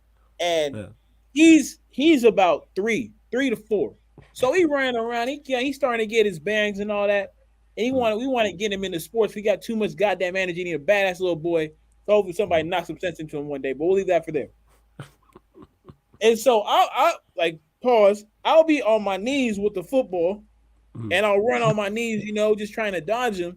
And then he'll grab me. And when he grabs me, I just shake him off like this. Like, look, get your little ass off me. That's what Basuma did. We as a midfield, we are. How do I put this right? Because I don't want to, disrespect everybody, but I just didn't get this point across. It's like, how do I put it? I'll say this. We're pretty much the more, let's take it back to middle school, right? Take it back to middle school. There are them brothers who didn't hit the growth spurt. Oh, I got it. We Steve Rogers before the hero serum. Oh, so before he got so we're him in the first Avengers before the serum. Yeah, like before Steve the Rogers serum. Before he got both them two brothers. Mount and Bruno look malnourished. I'll say it. That's right. I said it. Them brothers need a cheeseburger. We in the Prem, you got what's his face? Rodri out here. Hey man, Rodri out here built like Jean-Claude Van Damme, right? Then you got Stones. Stones built out like John Wick. Let's go to the next team. Let's go to Arsenal. At least they got Partey to mess around a bit. Yeah. And then they got Price. Keep on going. Liverpool. Now Liverpool's kind of in our boat where they got but they got a crazy Argentinian, so they kind of balance it out. Newcastle, need I say less? Listen, hey man, I don't care what nobody say. Between Joe Linton, that brother ate metal growing up. I don't know how he built like that playing the midfield. Look at the physicality that they have in the midfield, and look at us. Who's standing up anybody? Who's standing up anybody? Yeah. They need protein shakes, a protein IV, a protein whatever. Give them all the protein in the world, bro. Like you cannot walk around with a midfield built like that. No, 100%. Crazy dog, and again, it's more to the manager conversation. I don't know what he saw. I'm still trying to figure that out. Bro, Bruno, yeah. Like, listen, he's a big man. He's like 28, bro. He's some Margadon, bro. Like, he's just so flimsy. Like, if you're a midfielder playing against Bruno, yeah, you're loving him, man. Because people say he presses, yeah. He don't press. Like, Bruno pressing is just running at you, but there's no purpose. If you look at the way Martial presses compared to someone like Bruno, it's way different. But I would argue that Martial presses different. I'm not using this to you're just talking about him just pressing. You're not talking about him overall as a player. I hear that. Yeah, that makes sense. Yeah, like, because look at the way he presses. He don't go full intensity, but you can see there's thought behind it. He's trying to cut off lanes and ways for teams to build up.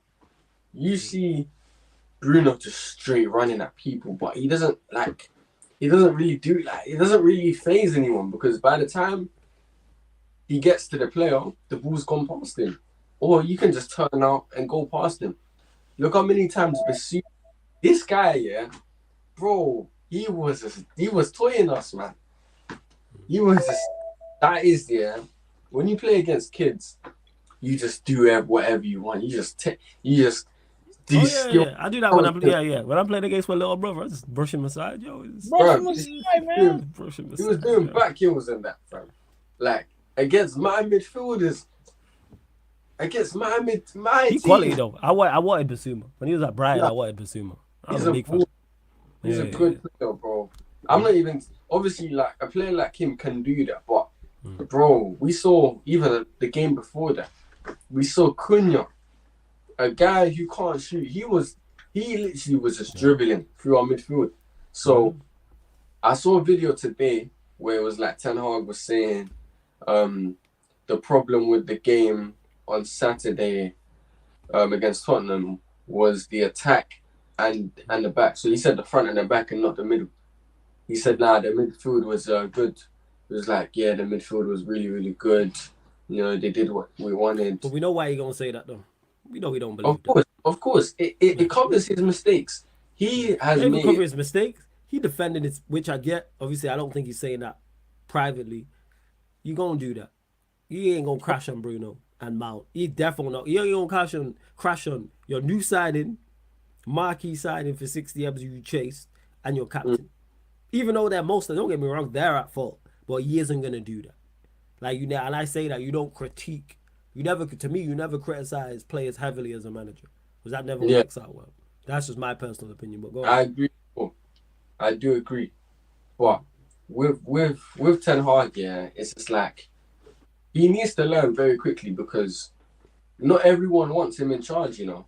Like, and I've noticed that from I'd say the end of that game when we lost, the amount of people I saw thinking the same things as me, I was like, yo, this fan base don't really, really like this guy, you know. Like, listen, I liked Ten Hag, but I liked Ten Hag because I thought he was going to play good football. And my whole issue is that, yo, 2 seasons in now, you've had 2 pre-seasons, and we can say that he wants to press higher, yeah, but bro, we can't press. Man United can't press. We can't do this. I think we did well. I think because of the way the Spurs game went, in the first half we pressed well. We did do well in the terms of the pressing aspect. I would fell say, away, but I thought in the first half we pressed well, because the times we won the ball up high again, lack of quality in the final third. But you know, different conversation. We only pressed well for 20 minutes, 20-25, and then yeah, that's fair. When you play that type of football, you don't stop. It's relentless. It's meant to be really, really, like, as a player on the opposition team, you're meant to hate playing against that, because whatever you do is gonna be like, whatever you do wrong is the advantage for the other team. You get me? So with Ten Hag, like, he has lied to a fan base. I wouldn't even say he categorically lied and came out and said we're gonna do this and he lied. Sorry, that just reminded me of Funk Flex. Sorry, go on, man. Sorry, I'm so sorry, man. That's the thing. That's the third thing that came. He lied. Like, that's as you said it. I don't know. Like, I'm sorry, Nero, man. I'm sorry. I'm so sorry, cool. man. I'm sorry. I'm so sorry. That's just as you said it, yo. You crack me up. Your delivery's good.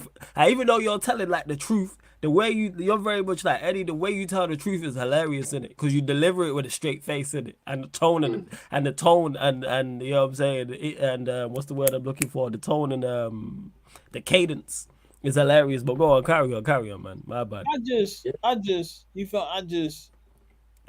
Nero, you preach to the choir right now. Because as I talked about what my football influences are, and I say it every time, it's Brazil, and it's the Dutch. Give me that total football. Give me the sauce.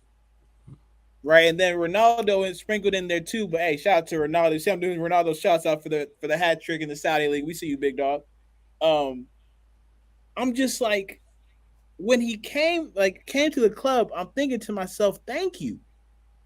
We're gonna play some football that I can actually watch. See, people hated Van Gaal. I didn't hate Van Gaal. I just hated the results that we were getting. Like, you can only play so many 0-0 matches in me. Like, it's like you can only do it so many times, bro. It was indefensible.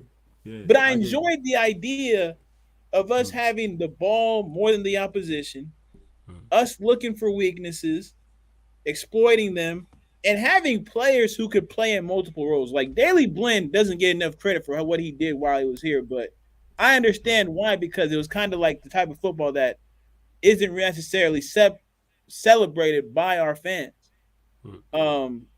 But Ten Hag, when he came in, I'm thinking, okay, Ajax influence, and I think I saw the stream you had with Rance Flawless about his first and his second year Ajax teams. Yeah, and it's just tough to think that we're going to be reverting to the kind of football that I always despised. I hate it here. Yeah, I hate it here. I hear you, and that's people not with Ajax, because people do that and didn't do their due diligence, and I never spoke on it because I didn't really watch him at Ajax like that to say that. But again, salute to my brother Tox. Somebody else, I think it was Jez who brought it up as well. When you got people only seem to remember and say, "Oh, the football he was playing at Ajax," people only seem to remember his first team with De Jong, De Ligt. I think Donny van der Beek was in there as well. The team that went to the semi-finals of the Champions League. But when you look think about that, Paul. Think about that for a second. Sorry to cut you off. Think about that for a second.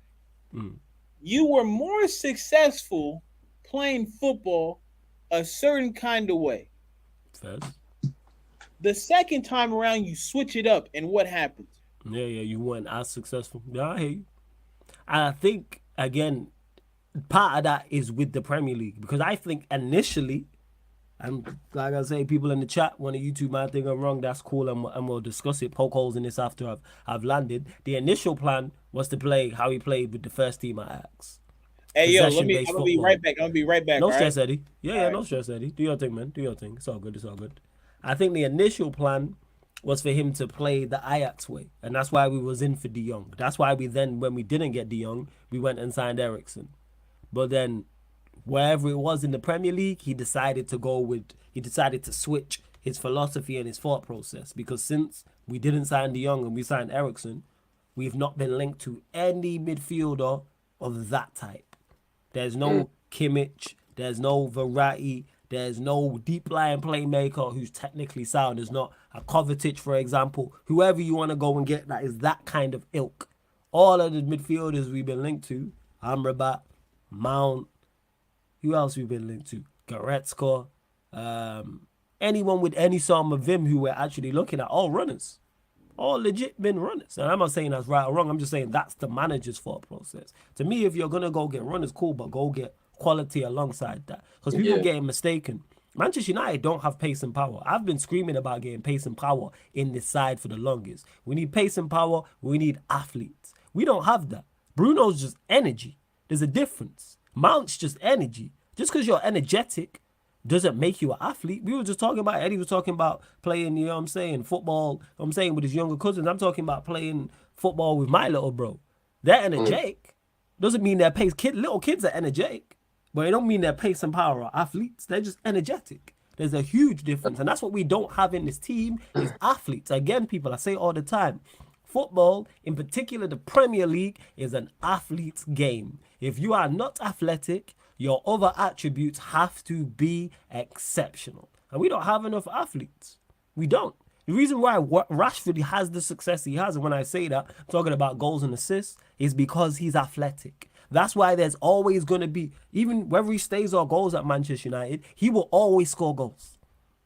How many goals is a different conversation, whether it's a detriment to the team, whether it's at the highest level. If he's playing in the Premier League and he plays consistently, he will score goals. And you know how you know this? Check his record at Manchester United. Minus the season just gone, every other season he's hit double figures for us. Since he started playing like full. I'm not talking about like when he broke through and he had like 10, 12 games. I'm saying when he started playing consistently, like 25, 30 games in the Premier League, playing in Europe, whether it's Champions League or Europa League, playing in the domestic cups, he scores goals. You know why? Because he's athletic. He's not just athletic. Don't get him mistaken. He can finish, etc. Willing running. Like, he has other things. Well, that is the main attribute as to why he's so successful. And unfortunately, people use that against him. I don't get that. People say, oh, if he lost his pace. All right, we won't apply that to anywhere else.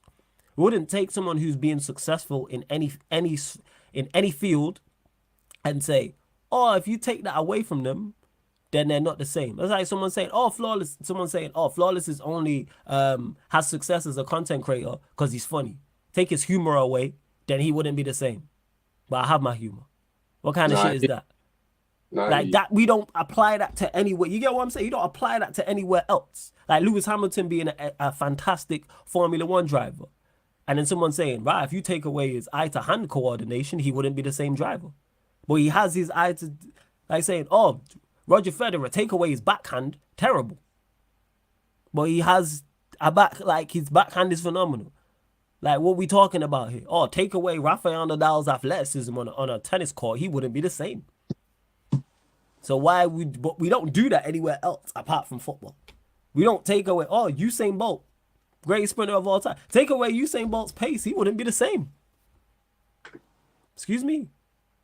Like, that's what makes them. Yeah, like, you can't just take away something. Oh, what would they be without it? Like, they only have this. So if they only have this and they're having success, credit to them. Does Rashford have holes in his game? Yes. Does he have areas where he needs to improve? Yes. But he improved last season. Now I need to see him step that up again. And that's why I use him as the example. But we just lack athletes, people. That's why I've said, go and get athletes. Why have I been saying for the longest, yo, go get Amadou Onana from Everton? Because not only do I think he's pace and power and athletic, I also think he's technically good. I also think he's at the age where he can improve as well. I remember about fits that bill as well. He's pace, he's powerful, he's got pace. He's athletic. Like, it's not just going to get energetic. Like, you can just get little kids who just run around. Like I say, Mason Mount's energetic. Bruno's energetic. Who you talking about? Go get Malacio. And when I say that, not Malacio, I'm talking about his athleticism. His tenacity, him being aggressive. Too many passengers. That's why you see so many players struggle. Like, in our team. We just lack it. We just lack it like Sarr. We don't have a Sarr. When Sarr is the clip when Sarr dashed Mount, when Mount was trying to close him down, we don't have anyone who can do that in our midfield. You moved him. Bro.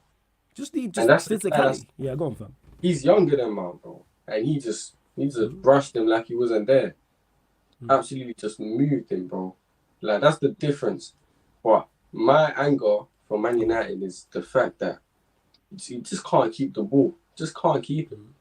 You just can't keep the ball. And keeping the ball doesn't necessarily mean you need technical players. Of course, I would love to see technical players at my club. It's a preference for me. 100%. I get it. But it's a thing where you don't need these technical players to necessarily keep the ball to a certain level. We can't keep the ball, period. And I don't even think it's because our players can't keep the ball. I just think it's because of what the manager's doing. He doesn't want us to... You reckon it's a manager thing? Okay. Yeah, 100%. He don't want us to keep the ball. And it's weird because his Ajax team, the 18-19 one, was it? Yeah, I think it was 18-19. Talking about the one that reached the semi-final, that one? Yeah, that team. Like, I watched... Oh, yeah, big up Lewis as well for the raid. Oh, shout out Lewis for the raid, man. Big up Lewis for the raid, man. Large up everyone. Hit the like button, subscribe, all that good stuff. Yeah, go on. Yeah. What I was saying is that, where was I, fam? Yeah, you're talking about keeping the ball and his Ajax team in 18-19. Yeah, with the Ajax team, like, he had technical players, but he had players who could keep the ball to a certain level. You know what I'm saying? And he was actually doing well for himself. But with Man United, we've got players who, I wouldn't say are technical, but you don't need technical players to keep the ball. It's about patterns. True. Anthony I can agree with that. Anthony can keep the ball. We know this.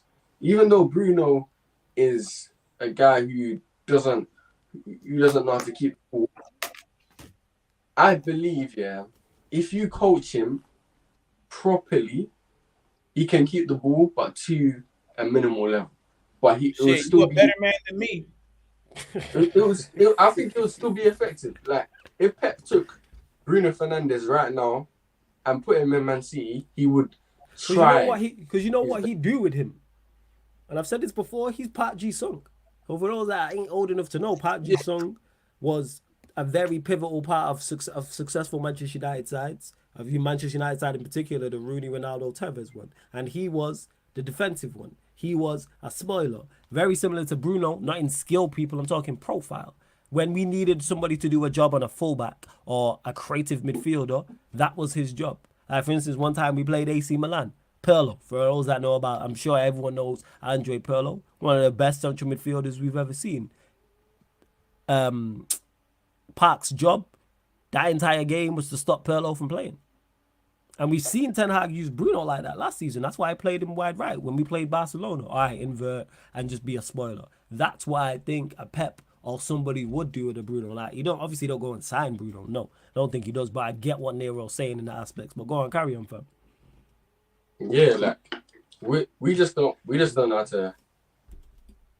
Yeah, we just don't know how to keep the ball. That's really what it is. So, and in his instructions by the manager, he's telling the players, yo, forget the ball. It's pointless. He's poisoning our players, man. He's telling them that, yo, keeping the ball doesn't really do anything. You know, the times we keep the ball is like when we're playing out from the back and we just keep on. We don't build anything. That's the possession that we have. We don't do anything with the ball in the opposition half. You know what I'm saying? Because when the ball goes there, they go straight back. Or we lose it and then on the back foot and the place drop back. Same thing with Garnacho and Anthony and all of these players, man. But yeah, like Ten Hag, he just needs to understand he has a job. He has a job here.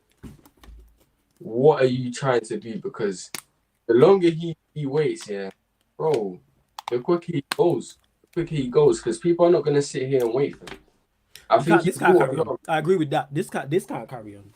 It can't what carry we've seen on. In the first two games can't carry on. I do agree with that. Not a chance. I think he's bought a lot of time with the trophy. Even though it was a Carabao Cup, it's still a trophy. I think it's just a way to show people that he can potentially get to that level where he can win trophies. He's shown that he can win a trophy. Something that Ole couldn't do. You know what I'm saying? Even though we did have an easy cup run, but still, he still won the trophy, still pulled through. But, this guy, even though it's transition, he's not, there's no style of play. Why are you trying to sign Gravenberch if you're trying to play counter-attacking football? What is that? Why? Why do you want to bring another good technical player? You want to kill him here, like they did with Sancho. You know what I'm saying? Like they did with Pogba. Like they did with all of these players. So, listen, Ten Hag, bro. Ten Hag, and I want to like him. I have a Ten Heisenberg t-shirt, rants, innit? Like, I've got I'm 10 Hag t-shirts, bro. Like, that's how much I rated this guy, bro. He just sold me a dream, and it makes me look like an idiot, bro, because I was out here telling people, we're going to be playing some good football. We're going to keep the ball. We're going to bop teams. And then, that's wild. What I would say is don't lose the faith because it's only been 2 games. The first, what you just said is wild in regards to keeping the ball, good football. That's out the window. But we've seen him turn it around last season, so he can turn it around this season. Not saying he will. I'm just saying it's a possibility. Again, big up Lewis for the raid as well. I don't think he will. Hey, he better. Fuck, he might. He should. He better. He better. But Eddie, I can't sit here and say he will. No, that's fair. I'm with you on that. I can take that. I can deal with that. What I'm saying is, I'm at the point where I ain't giving excuses to none of them. You all know why? Yeah. Because it's his fault. Yeah. You showed me you can get third in the trophy with that type of squad that might honestly be worse, if not equal to the squad that we have right now. Now, granted, that's in the sense of Liverpool and Chelsea going through what they went through, but shit, I don't think much has changed on that front for those 2 squads as it currently stands. Yes, especially don't let a 3-0 victory over fucking Luton Town, whatever the hell you call that place, fool y'all. Yeah. And I said that specifically for my Chelsea boys in the chat. Hello, that's a little bow right across the bow. So I'm just of the fact that, like, yo, I have no patience for Ten Hag anymore because he's shown me personally that I don't need to have it with him. There's no time. I said sixth place. Last year, Nero, I swear to God, I said sixth place was what we were going to finish at. Mm-hmm. And he made us defensively stout and somehow managed a way to get to third. Now, you already spent $65 million on Mason Mount. That's strike number one. Yeah. The way we've set up, that's strike number two. Let it go to December and shit not hit where it's supposed to be. Right. Whatever they decide to do, I'm cool with. I'm cool with. I don't have time for managers no more, bro. I really don't. I get you. I get you. When it comes to players, I got no time for any of them. Because no time on this shit right here, we're gonna call it how it is. All of them are some bums. Not named Casemiro, Lissandro, Onana, and Varane. Everybody else, bruh, deuces. I could care less. You know what's crazy? It's the same names as last year. Same names as last year. It's the same thing we said all along is, those three, you know what I'm saying? And now we've added Onana as well. That's legit. Hey, I'm just seeing this in the chat, Yeah, go on, get to it. And before you carry on, before you got to that, Nero, big up my guy Rhino as well. Big up Lewis, big up Alam, everyone that's tapped in. I'm not putting comments up on the screen. It's because StreamYard is messing up people. So that's all it is. But go on, Nero. Yeah, I'm just seeing. Hey, I'm going to hop on my phone. I got to get off this work laptop, but I'll be back in. All right. Do your thing, fam. Yeah. We'll wait. Right. We're going to close out shortly. Yeah. Jump back on, fam. No stress. Yeah. Go on. Nero. He's like, Ten Hag will cook if given the right ingredients and foundation to build on. Bro, my bro, listen. He signed Mason Mount, bro. That's a bad one. That's a bad mistake. Yeah, that's on him. He's cooked, bro. What does that even mean, bro? Like, a man said, given the right ingredients, bro. He's got to pick all the players he wanted, bro. If I'm not mistaken. Like, it's resembling his team. It is his team. Apart from Højlund, which is a key ingredient we're forgetting. But ever since then, he's literally, that's now your spine. Apart from Varane and Bruno. That's your spine. Well, you're going to carry on. Hopefully, when the Qataris come in, like, we need a deal with like a proper one. Like, Of course. We need someone who can identify players. And this is why I said, Ralph Rangnick, bro, even though, like, he is a transition manager and we thought that Ten Hag wasn't trying to play that style of football, so he didn't need the players that he was going to identify. We should have still kept him, because just because you play transition football doesn't mean you can't identify players for other styles. You know what I'm saying? We should have kept that guy. Like, honestly, if we had him as a DOF, bro. I think he's froze. Yeah, he has froze. He'll be back in a second. Large up everyone that's tapped in. Over 175 of you locked in. Big up everyone who joined over from the raid. Nero is back. But let's bump up the likes. Only at 63 likes. Let's get that up to 90 likes, people. Like check 1212. Get that up to 90 likes. Continue to share this across the socials. On top of that, subscribe to the channel Sarcasm City TV as well. Big up to you if you're watching this back. I've not even done a subscriber mark on this yet. Let me see. We're at 7,821. Get us to 7,825 people. 4 more subscribers. There's over 175 of you lot in here. Make sure you subscribe to the Young G Nero as well. Next up and coming, make sure you subscribe to Nero's channel. Nero Knows Ball. The link is in the title. So you click the link, opens up a new tab, and that way you can subscribe, find all his socials as well. I know he's now over 100 subscribers, which is big. So yeah, man, make sure you lot subscribe and let's get him up to that monetization threshold, man. That's what it is. 4,000 watch hours, 1,000 subscribers. So we are indeed going to get him there.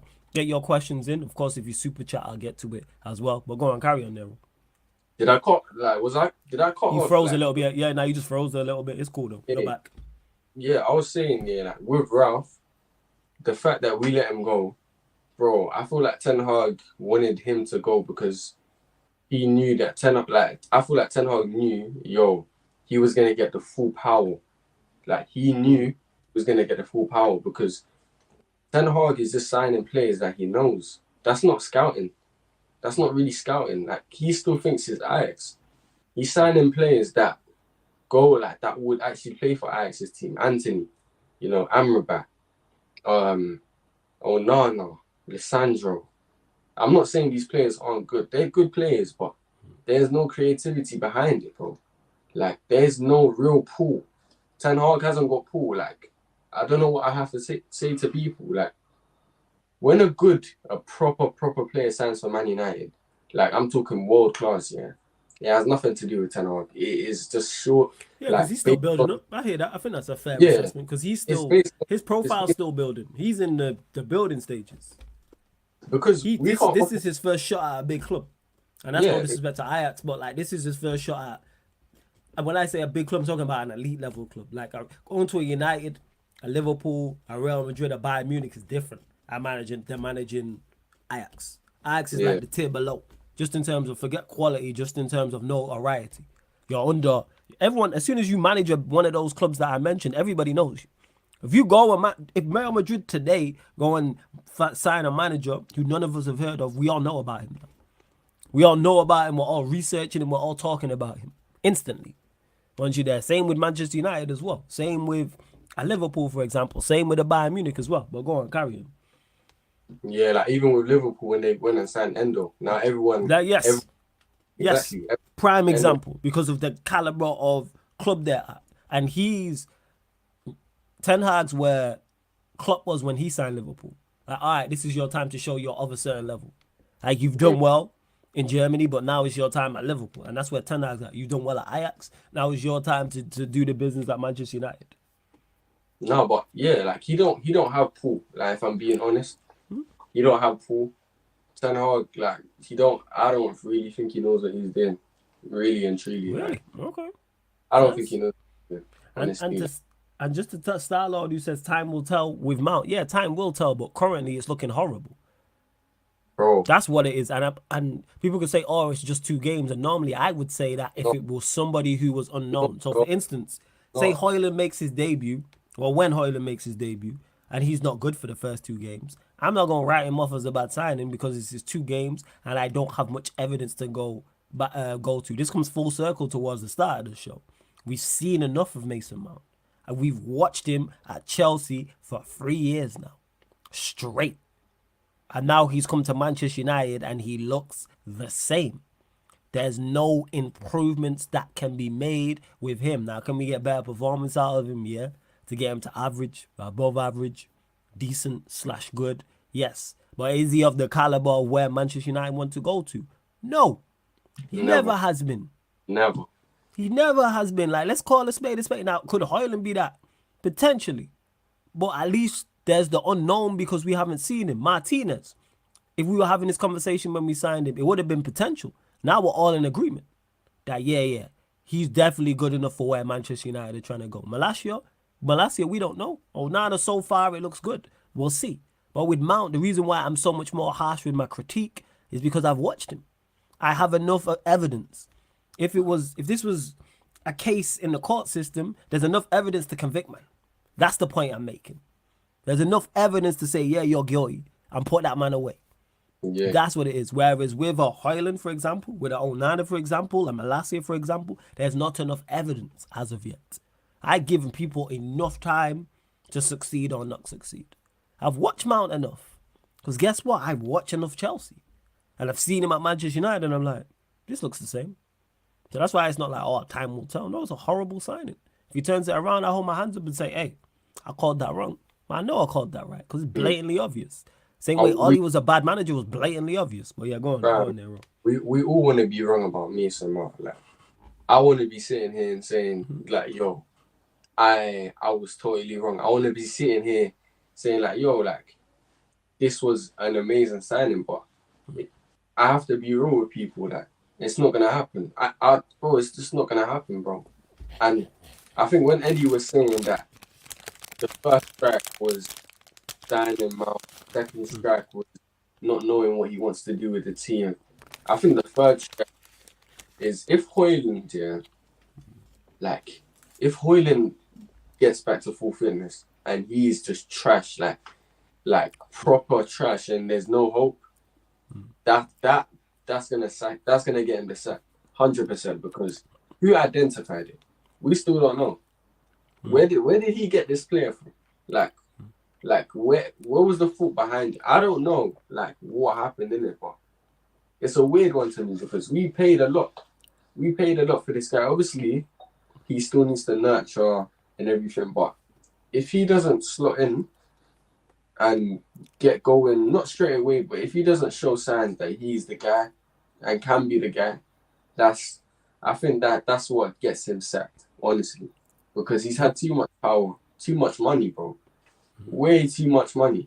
The fact that he signed Anthony for 85 million and he's getting away with it, no one can tell me he hasn't been back. Yeah, he's definitely been backed. Anyone saying he's not been backed, that's a lie. Like, I'm a You fan can't- of Ten Hag, don't get mistaken. I'm Bro. critiquing in isolation, word to Matisse, but he's definitely been backed, without doubt. I agree He with doesn't know how to spend money, bro. He genuinely does not know how to spend money, fam. Like, he I doesn't. won't go that far because me personally, I like the vast majority of his signings. I'll have no issue with them. I've always stated that. Outside of Bruno's not even a sign. Outside of Mount and Anthony, I don't have any issues with players he signed. That's just me though. But go on, carry on. When I think about that, Mount and Anthony, you can say that, but it's the amount of money that we put into those two players. Yeah, horrific. Yeah, I agree with that. Remember what I said, that when we signed Mason Mount, in fact, before we even signed, I said, you remember me saying, like, yo, himself needs to explain how it's gonna work. Yeah. He's the only guy that can explain to me how it's gonna work. And yo, it's not going to work. It's not. Like, I'm being genuine. I'm being real, bro. It ain't gonna work. Now we need to go get. We're wasting a lot of time because I don't understand why we didn't just go and get him. What's the hold up? Because if McTominay gets injured, because I believe he will, and Mount gets injured, what's the cover? Who's the cover? I wouldn't mind. Supposed to be Kobe, innit? Yeah, but he's injured as well. Yeah, Kobe Mano is supposed to be Mano. Yeah, it's supposed to be Mano. I wouldn't mind if we miss out on Gravenberch and we get Amrabat because We need both, to be honest, but we move. We need both. Yeah. We need more than that. But I wouldn't be angry if Kobe Mano is the guy that Ten Hag thinks Gravenberch can be in his team, if that makes sense. Like, that's why I don't believe he's going for two midfielders. I feel like he's going for the one, but we need to get this done. I want to see Amrabat in the starting 11 against Arsenal, because if we don't have him in there, we're gonna get finished, man. Like, we're gonna get run over, bro. Because there's only so much that Casemiro can do, and this is like this club, man. This club don't know how to act. So I think tomorrow, if we don't have a good game, then the Amrabat signing has to be done straight away. But regardless, if we don't have a good game tomorrow, you'll see a bunch of links between us and all kinds of players and shit. Oh yeah, definitely, 100%. Murtaza made a great point with that, as if the season still continues to go the way it's going. Even if we do perform better, one thing this club does will panic and buy someone. That's why we signed. People forget how late we signed Casemiro. And we already played like 4 or 5 matches in the Premier League by the time we signed Casemiro. After the Brentford game, we signed. Yeah, and he didn't even play in the game because it was the Liverpool game after. I don't think he played in that. Did he play in the Arsenal game? Did he come off the bench? He hasn't played in the Arsenal game? Because even Anthony was a late signing as well. He hasn't played against Arsenal in the Prem. Nah, he played in the away game. Oh, no, he didn't. He was suspended. He didn't. Yeah, he was suspended. Yeah, you're right. Yeah, he was suspended. Got suspended against Palace. Yeah, that was devastating. And Stephanie G says, you don't get all signings correct, but Mount looks like a waste of time and money in this window. Pressure is mounting, literally. Stephanie G with her dad jokes. But yes, you are right. 110% is mounting, literally. But before we close out the show, Nero, score the lineup you would pick against Forest and score prediction as well. Lineup, I would. Yeah, so you're the manager. You're Ten Hag. So you can pick the 11. What 11 would you go with? So, okay, me personally, and you personally, not what the manager's gonna go with. We'll get to that. What would you pick first and foremost? Onana and go Dallo left back, Martinez, Varane centre back, Wan-Bissaka right back, and then I'd go with McTominay. Bro, this is Nelly, bro. I know, I can tell by McTominay, bro. God. I just put McTominay in there. In fact, no. If he's still here and he's available, yeah. I'd say I'll put Casemiro, Bruno, and then I'll bring in Van der Beek. I'll bring him. Okay, first. We need to try something new. I'll bring him in. Then I'll have Sancho false 9, Rashford on the left, and Pelestri. That'd be just. All right. Go on. And score prediction. Yeah. I think we'll win that. We have to. If we don't win that, yeah, it's big. Long day, man. Yes. Long day. All right, let me flip that question. What do you think Ten Hag does? What do I think he does? Yeah, what do you think the team is he goes with? If Shaw and Mason Mount weren't injured, I think he goes with the same team. Yeah. So we're going with there's injuries in it, so that applies. So we can only players that are available.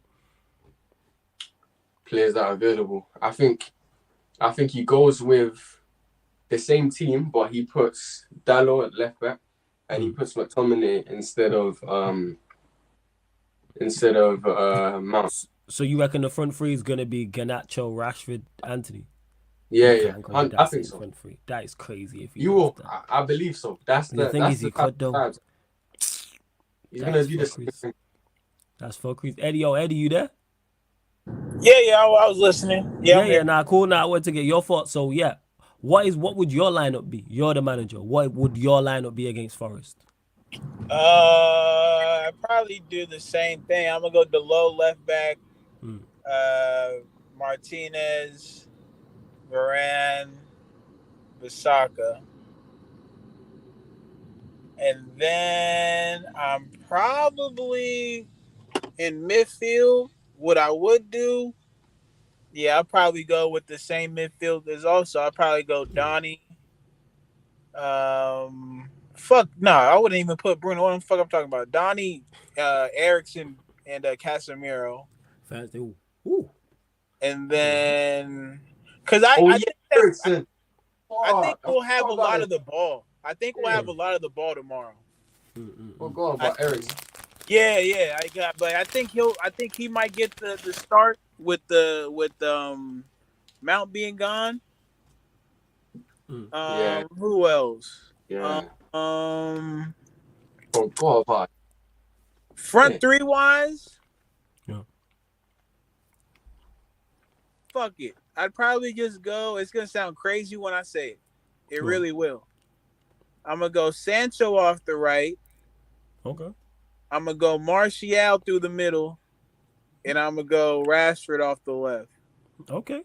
And this is the fucking last hurrah. This is like me having a piece of that Martial FC card still in my pocket. Not the whole card, just like the corner that So that's what I would do. What I expect him to do. Same back line. Same back line. Well, who plays at left back? You think the logo's left back? Yeah, the logo's left back. He has no choice. He has no choice. And then I think like I said, I think he puts in Ericsson and Bruno and Casemiro in the midfield. And I'd be lying to you if I didn't think that he's gonna put that same front three back to start, bro. That is crazy, yo. I really would, bro. I think that's just what he's stuck on. If he changes it, I think Sancho gets placed through the middle. That's the only change. I think Anthony still starts off the right, and I think Rashford just moves to the left. Score prediction. Hey, anytime we win, people, it's 1-0. Don't ask me if we gonna score. No, 1-0. That's it. That's all I got for you. Hey, 1-0. First. Until they prove to me they can score multiple goals in the game, 1-0. First. And then we play Arsenal literally after that. So it's like, even though we can win that game, it's still not putting us in a good position because we're probably going to lose the Arsenal game. Like, I don't want to say that. I don't even like Arsenal.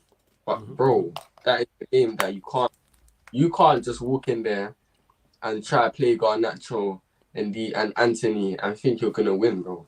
You have to go in there and actually set up a team. So Amrabat has to come in. That's what I'm saying. I forgot about Eriksen as well. I'm not sure if Eriksen will play. But because I don't think he rates McTominay as highly, I think he would go with Eriksen instead of McTominay. But the same lineup as the last game, except from Shaw at left back and Mount. Goes the same. And maybe Sancho. Okay, first. And we're going to close out this show, though. Nero, let them know where they can find you, what you got coming up. Link for his channels in the title, people. Nero knows ball. Go on. Yeah, man. Just subscribe to me. Obviously, just going to keep the momentum going. Obviously, season started, content coming out. I should have like a match reaction tomorrow, but it might come out a bit later, like in the evening. But yeah, I'm gonna try and get one soon, get one going. But yeah, just keep subscribing. I'm gonna have people on there soon.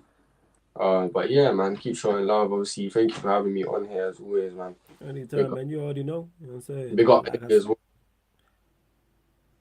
Yeah, man, Nero. So you lot, make sure you subscribe to Nero's channel as well. Make sure you do those. Subscribe to his channel. Don't forget what we got coming up over the weekend. So no stream Sunday and Monday, people. But today, I was gonna say tomorrow, but technically it's today now.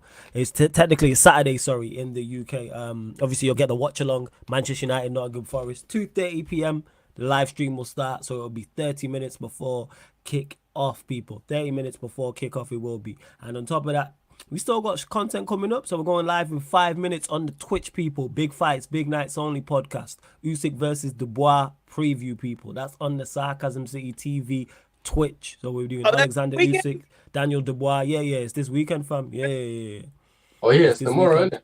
Today. Yeah. Well, it's today technically now. Yeah. So you're gonna get the preview of that over on the Sarcasm City TV Twitch. So go download the Twitch app, sign up, follow over there. And speaking of Twitch, don't forget from Friday the 1st of September, Friday the 1st of September, people, all of the Twitch content will be over on the Sarcasm City TV Kick. So all of the watch-alongs, boxing content, NBA, NFL, F1, all the fan calling shows, all of that content will be over on the Kick. The Kick app is very similar to YouTube, very similar to Twitch. You just download the app for free, sign up for free. Same way you watch and comment on YouTube and Twitch is the exact same on the Kick, people. So that's Sarcasm City TV on Kick, Kick. So just type in kick.com/sarc, www.kick.com/Sarcasm City TV on whatever web browser you're on. Or if you download the app, just type in Sarcasm City TV in the search bar. Go hit the follow button on there. One of the mods, please put the Kick in the channel. And on top of those things I just mentioned as well, we are available on all audio platforms as well, people. So this show, all the other shows you see on the channel are available on audio only platforms, apart from clubs, watch-alongs, and fan calling shows. So SoundCloud, hit us with a follow on there.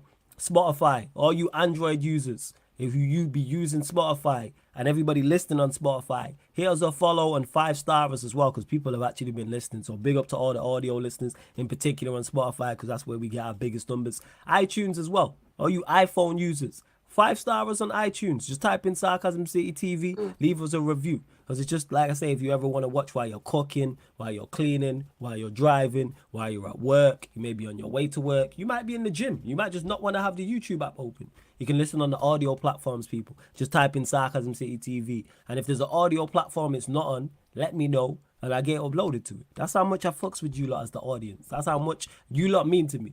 If there's an audio platform we are not on, just let me know and I get uploaded to that platform, just specifically for you.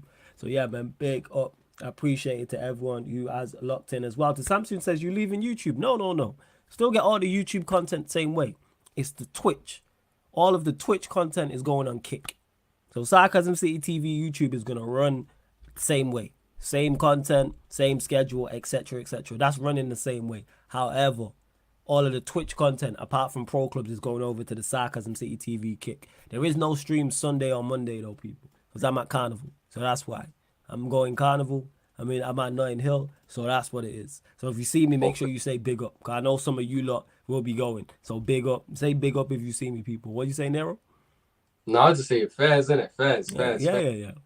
100%. You already know. But yes, love to everyone that's locked in. Hope to see you lot in the Twitch in 5 minutes. We're going live on the Twitch for 5 minutes for the Big Fights, Big Nights Only podcast. Big up to Eddie who had to jump out. Big up to Nero, special guest as always. And Alam says, yeah. That's legit what it is, man. Like the kick split is much better than the Twitch split. So that's just what it is. So it's like, all right, let me go try kick. So yes, go follow kick, people.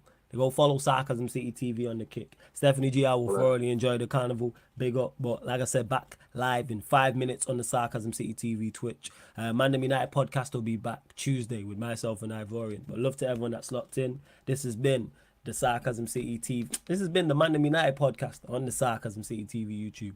Big up for tuning in. Big up, man. Big up.